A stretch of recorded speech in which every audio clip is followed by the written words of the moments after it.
The snow in Millbrook, Michigan didn't fall on February 14, 2003.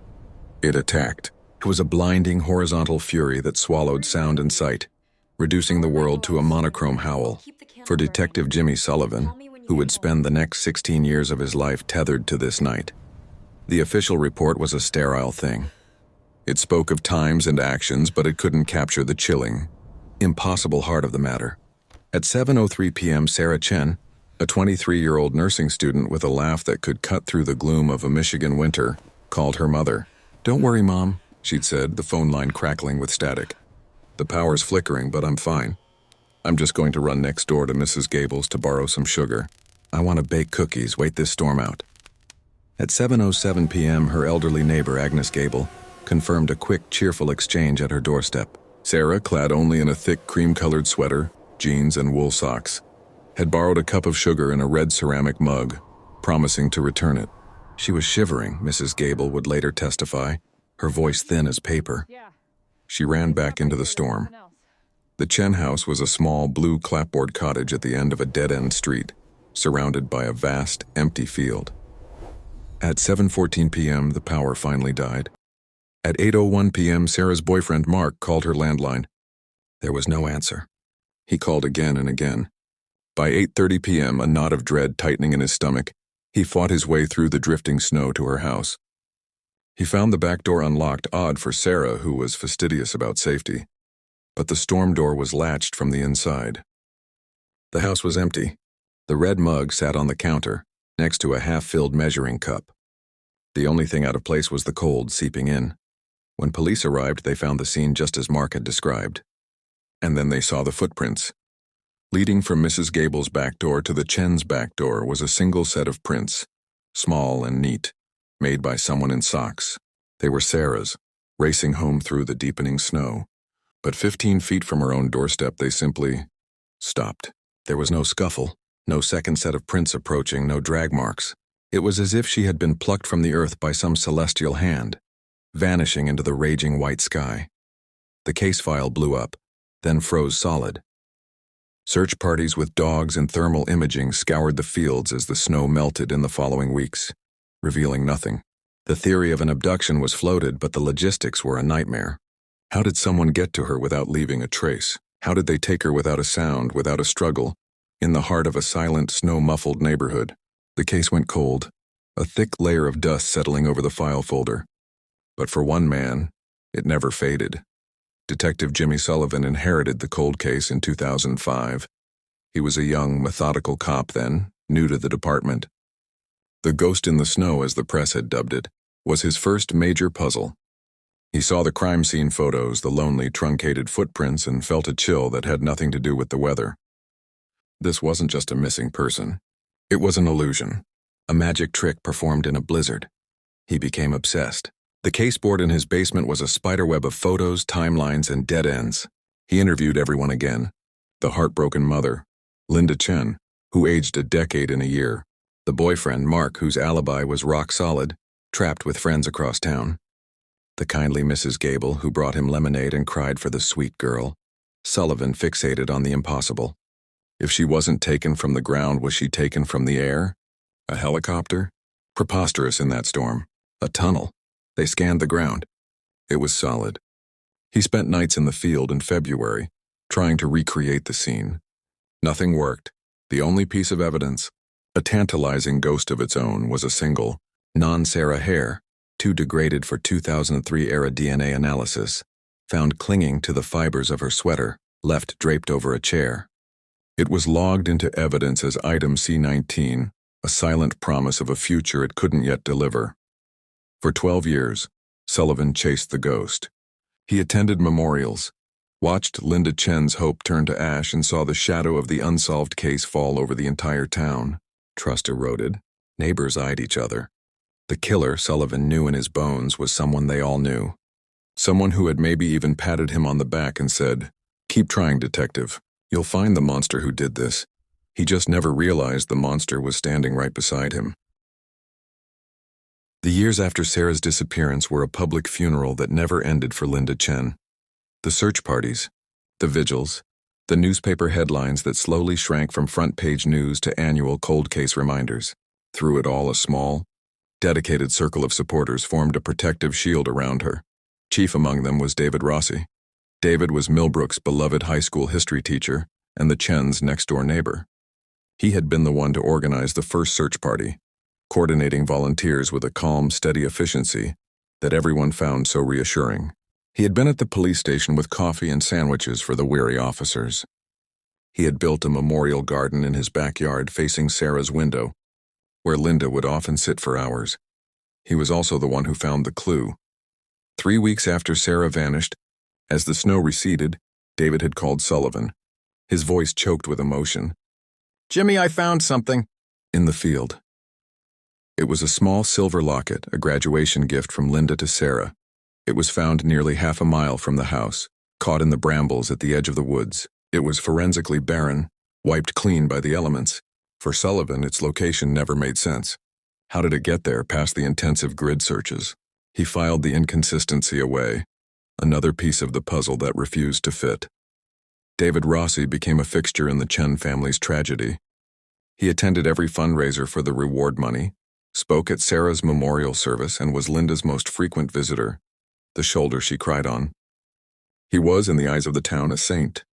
To Sullivan, he was just another face in the community, another person to be quietly, methodically ruled out.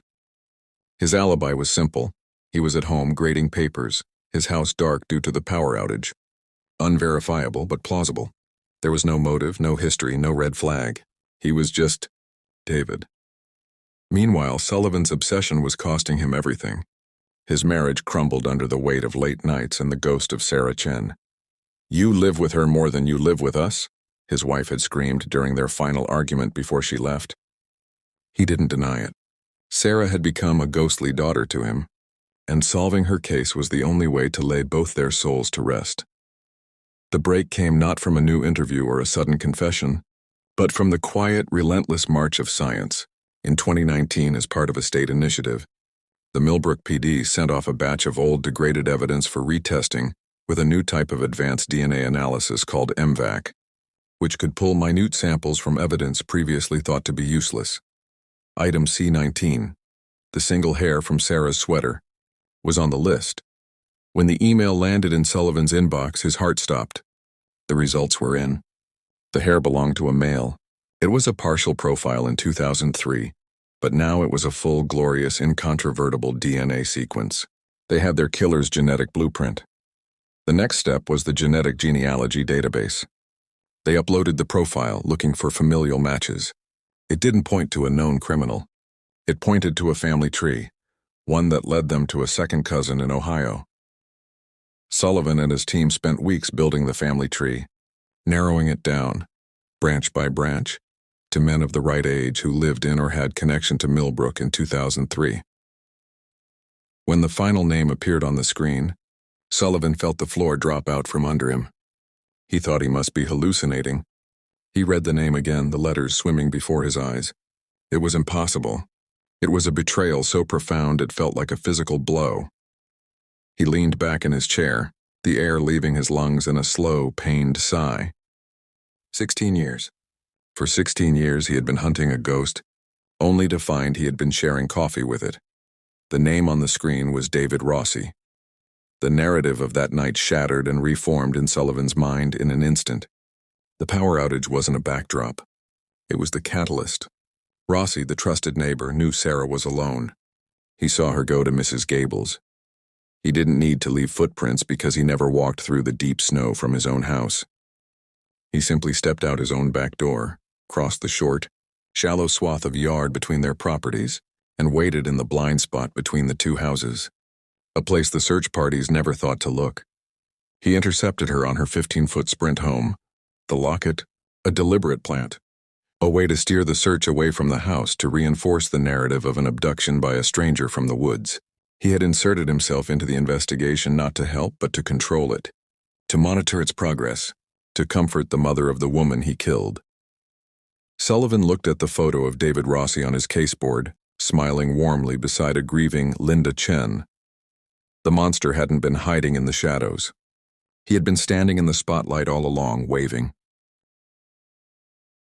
The arrest of David Rossi on a bright, crisp April morning in 2019 sent seismic shocks through Millbrook that were felt more deeply than any winter storm. The town's saint was a sinner. The comforter was the killer. The foundation of trust upon which the small community had been built was revealed to be rotten. Sullivan planned the arrest with cold, precise fury. He wanted no drama, no chance for a confrontation in front of Linda Chen.